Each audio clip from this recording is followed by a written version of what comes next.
बनारस में शिक्षा मित्रों से वो वादा किए थे कि शिक्षा मित्रों की जिम्मेदारी हमारी है, और जो उन्होंने वादा किया है अगर वो पूरा करते हैं तो जिस तरह से हमने उनको सर आंखों बैठा करके उनको बनारस से सीट दिया, आगे भी देने का काम करेंगे, अन्यथा जमीन पे गिराने का भी काम बनारस के लोग करेंगे। हम इसके लिए तैयार हैं। माननीय प्रधानमंत्री जी हमारी मांगों को माने और हमको ससम्मान हमको शिक्षक पद वापस दें। जब तक कानून में संशोधन नहीं हो जाता तब तक हमको समान कार्य समान वेतन दें। हम अपनी पीड़ा उनसे नहीं कहेंगे तो कहेंगे किससे? वो उनको हमने वोट किया, हमने उनको सांसद बनाया, तो हम अपने अधिकार के मांग किसे करेंगे? हम अपने सांसद से करेंगे।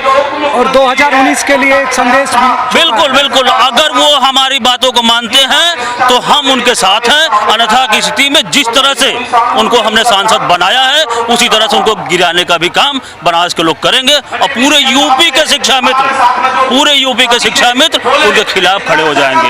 उस स्थिति में वो खुद समझे।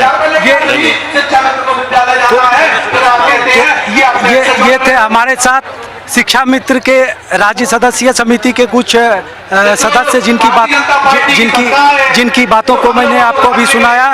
इसके पहले ये लाठी खा चुके हैं, गोली भी खा चुके हैं, लेकिन नौकरी नहीं मिली।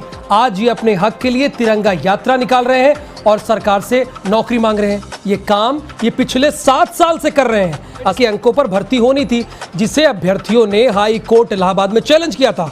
अभ्यर्थियों ने अकादमिक मेरिट और भर्ती की मांग रखी थी। इसी बीच 2012 में सपा सरकार आ गई और सरकार ने टेट मेरिट पर आधारित विज्ञापन को रद्द करके 7 दिसंबर 2012 को 72,825 पदों के लिए अकादमिक मेरिट के आधार पर नया विज्ञापन जारी किया।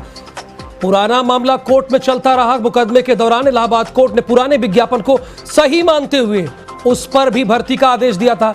यह आदेश नवंबर 2014 में आया था। सपा सरकार ने विज्ञापन बचाने के लिए सुप्रीम कोर्ट का रुख किया। अभ्यर्थियों के अनुसार 25 जुलाई 2017 को इस सुप्रीम कोर्ट ने अपने आदेश में नए विज्ञापन को सही मानते हुए अब तक हुए अंतरिम आदेशों पर हुई भर्तियों को सुरक्षित करते हुए नए विज्ञापन पर भी भर्ती की सरकार को छूट दी। लेकिन अभी तक मुख्यमंत्री के आश्वासन के बाद भी भर्ती हो नहीं सकी। सवाल यह है कि जब मुख्यमंत्री ने कह दिया तो अब ये किससे उम्मीद करें और नौकरी किससे मांगे? लेकिन ये नौकरी मांग रहे हैं। राहुल और अनामिका जैसे 50,000 छात्र 7 साल से लाठी खा रहे हैं और इनको नौकरी मिल जानी चाहिए। अब तक पढ़ाते रहना चाहिए, लेकिन इन्होंने अपना संघर्ष मोर्चा खोल लिया है। बीएड संघर्ष मोर्चा। जिम्मेदार कौन है और नौकरी कौन देगा इन लोगों को? आज